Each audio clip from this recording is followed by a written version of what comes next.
What's up, Team Gamertag? This is Woody, and this is Feedback Friday. It's kind of like Mail Monday, except instead of like life questions and stuff, I answer your questions. I'm feeling really chatty, so I grabbed my long game. This one's been sitting on the hard drive for a while, and here we go. Woody, do accessories such as expensive gaming headsets, surround sound, and stuff like that actually help you in? I assume he's going for help you in Call of Duty. So before I answer questions like this, I like to fully disclose any relationship I have with vendors, and in this case I am partnered with Scuff. They make the gaming accessories. They make a controller with paddles on the back that allow you to knife and jump and sprint and stuff like that without taking your fingers off the sticks that let you aim and move. So anyway, with that out of the way, let's talk. My answer is stuff like that helps you a little bit. Headsets, I'll talk about that first.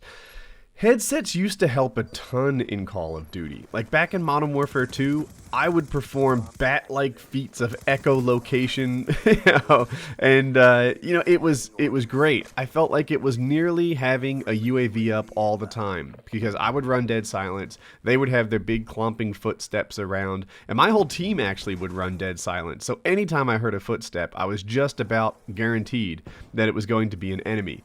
It's not like that anymore. You can't hear enemy footsteps in Black Ops 2. It is completely worthless. And sound whoring in Battlefield 3 has never been that useful to me. I feel like the engagements are always at too far a distance for audio to be useful, right? It can be entertaining, but it's not useful.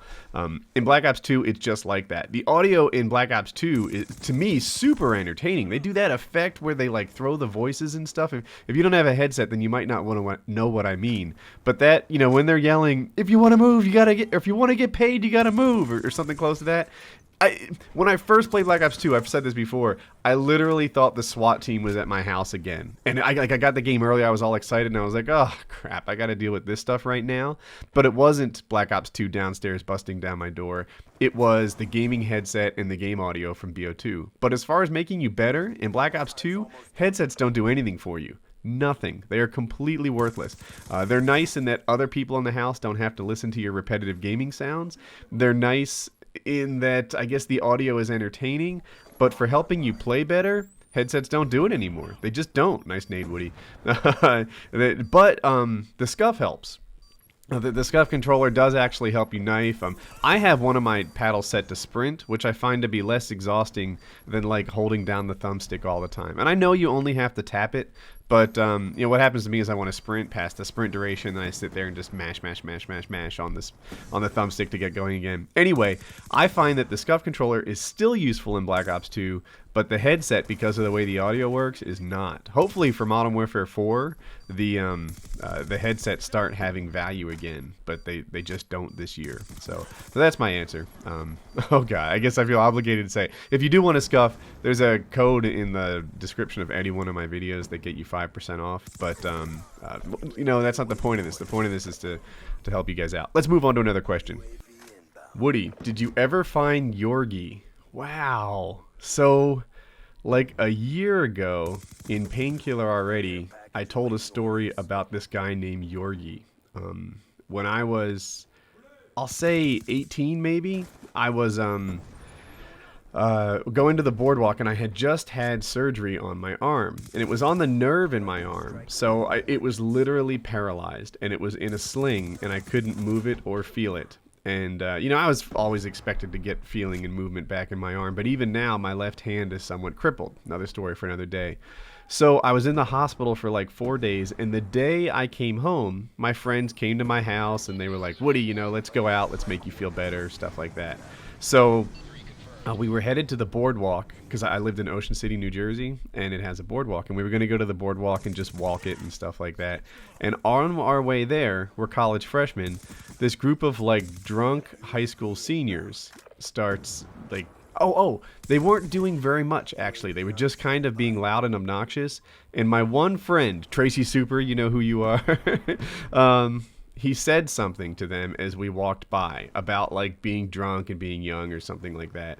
And there were 4 of us and maybe like 6 of them. And I get that we were college freshmen and they were high school seniors, but in reality, ignoring the whole school thing, we were 1 year apart, and there was 6 versus 4, and it was really 6 versus 3.5 because I had just gotten out of the hospital and my arm was paralyzed and I was like foggy and from having laid down straight for about 3 or 4 days.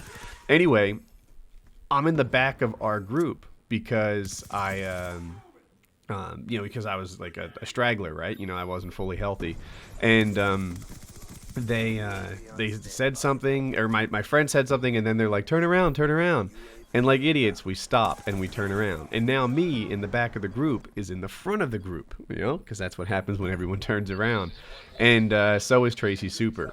Anyway, Tracy and this guy are like talking, and it's like stupid guy talk, right? Step off, no, you get out of my face, whatever.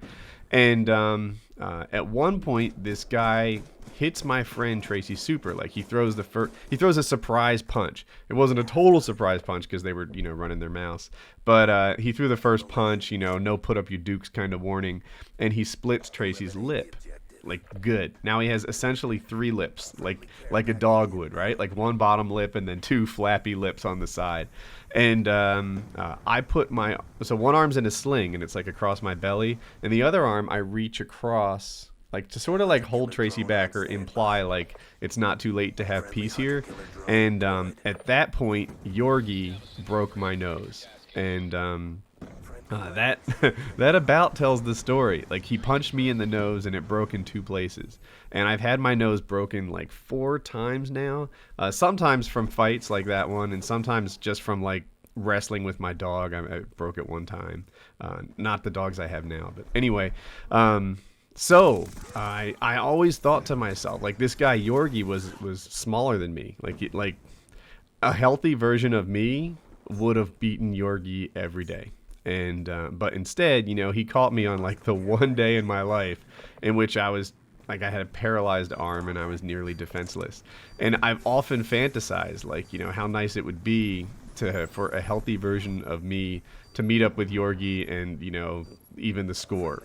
But like, I don't know. My current mindset, at least for today anyway, is far more mature, and it's like, what as? Let it go, Woody. It was a long time ago, and I guess I still have like the genetic version of me is supposed to have a nice, handsome nose, but the actual version of me has a nose that is the result of being broken many times. But whatevs. I never found Yorgi. I mentioned him on PKA, and people found someone that could potentially be Yorgi.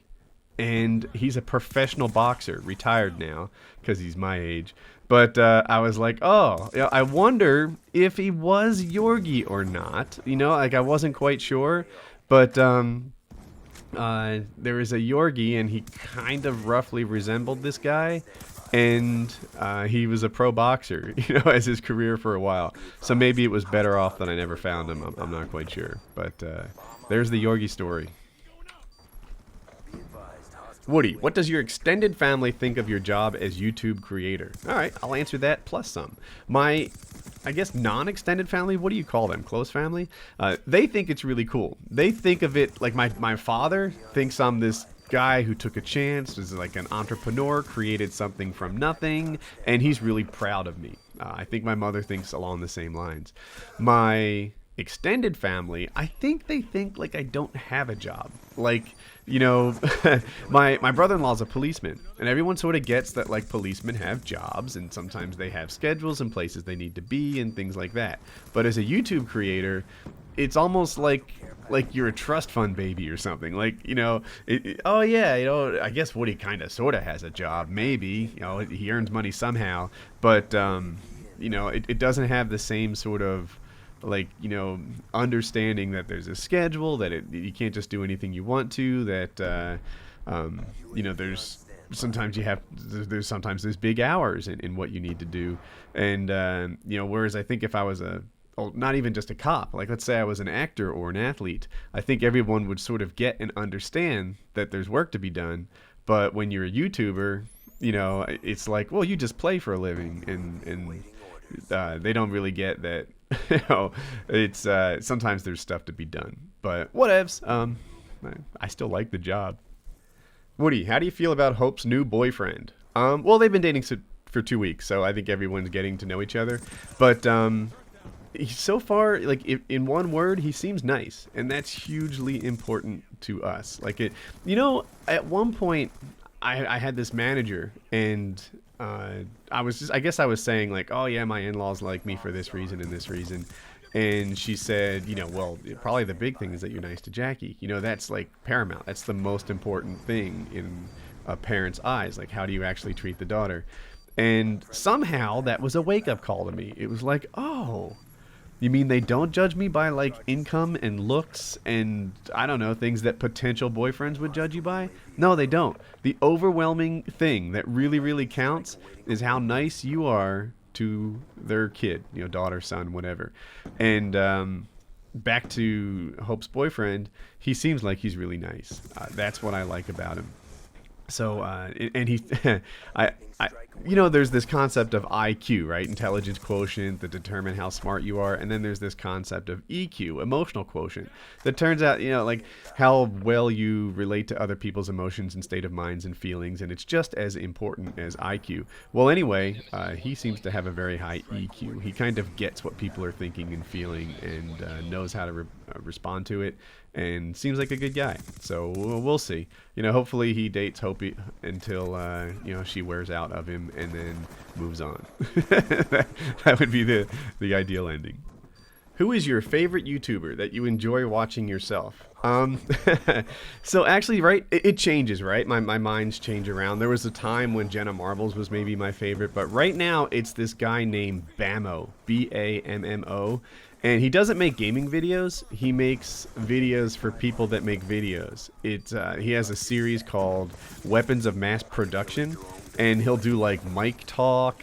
He'll talk about cameras and they make it funny, right? Like I don't know. When they check out mics, they like had him play the piano and then some girl play the piano, and like clearly he didn't know how to play at all. He's playing like chopsticks and she's like crushing it, and they're like, you see how much better this mic sounds? But you really learn a lot and you laugh along the way, and it's like, man, that is just. His videos are brilliant, and every time a new Weapons of Mass Production comes out, it's a guaranteed click for me. So, that's my guy right now. But these things are a little bit like TV shows. Like Friends was an awesome TV show, but after 150 episodes, you're like, forget it, move on. There's probably some of you who've done that with me, but I guess in theory you wouldn't be watching this video. But you watch enough of them, and you're like, all right, it's not that I'm mad at him or that he sucks or whatever. It's just that I've seen them all. And that'll happen. So that's look, Jenna Marbles, I'm sure, is a perfectly lovely woman, but I've seen so many of her videos, I think that I can tell you what she's going to say at this point. So she's fine. She grows like 10,000 new people a day, but that's how dead subs are created. I don't know why I got on this topic. I like Bammo. I think he makes amazing videos, and if you ever wanted to work together, Bammo, if you somehow see this, it would be my honor. Hey Woody, can you do more daily vlogs? Also, a series on fighting, MMA, boxing, etc. would be awesome too. Regarding the vlogs thing, when you have a channel that does different stuff, some people are going to love some of your videos and some people are not. On the vlog, I think I have the right balance right now, which is essentially when I do something special, we buy a new Christmas tree, we decorate the Christmas tree. I think we're going to vlog that a little bit. Take Colin to a musical, the Shrek musical. Like when we do something that's not mundane, that's blog worthy, sometimes I make a blog. When when I don't, I let it go. I think daily vlogs would get old fast, and it's better to leave the vlogs for when you've got something to show. That's my opinion. And then there are a bunch of other people who want gaming tips that they've never heard before, which gets tougher and tougher because COD is several years old. But that's that. As for the fighting thing, like, man, I've been trying to get back into sports, but I'm still recovering from that broken hand. In particular, Like for example, if I tried to hold a plate with food on it, like it's not strong enough to deal with that. If I try to hold a notebook computer, like just my hand, the same sort of motion, it's not there yet. So I need to work something out. I don't know what it's going to be. Woody, will you play more games other than Battlefield 3? Yeah, so I've been playing lately like Assassin's Creed 3, Borderlands 2, Battlefield 3, and then of course Black Ops 2, like in the last couple of months. I think that it's smart this year to play more than just Call of Duty, time to change things up a little bit. But there'll still be a Call of Duty emphasis on this channel as long as most of my subscribers still want it and as long as I enjoy the game, right? Those are the two things that really matter. So, but yeah, I intend to change it up more this year than I have in years in the past. I think sometimes, like, what happens is I wait till spring or summer to open my eyes and check out what I missed. Whereas this time, I think I might, enjoy stuff that while it's still current. That's just a line of thinking I've been having. But yeah, I'll be playing some other games too. Oh, Far Cry's on my radar as a game that might be interesting. Although I've only played it for like 15 or 20 minutes or so. I got early access at PAX. Woody, having a rough time with Black Ops 2. How can I make it fun? For me, the key things that help me enjoy Black Ops 2, one, ignore your stats. Let it go, man. I know every time the new game comes out, you're like, wow, I'm twice the player I was last year. This time my KD is going to be fantastic. 64 kills. But, let it go. You are not your stats. Do not let your stats have any influence on your self-worth as a person. Drop that. If you'd start honestly not caring about your KD, then this game can become a lot more fun than it was before. Just take each game as a unique event and enjoy them, and you'll be better off. The other thing is try some new games. Play around with Sharpshooter, play around with Hardcore, play around with other stuff that you haven't done before. If you've been playing Domination since Modern Warfare or since Call of Duty 4, try a new game, and you might like it. If you're still here, perhaps I've earned your like. If you are thirsting for more videos, on the left is Mail Monday, and on the right is a vlog where my family and I go out to buy a Christmas tree. So have a good day.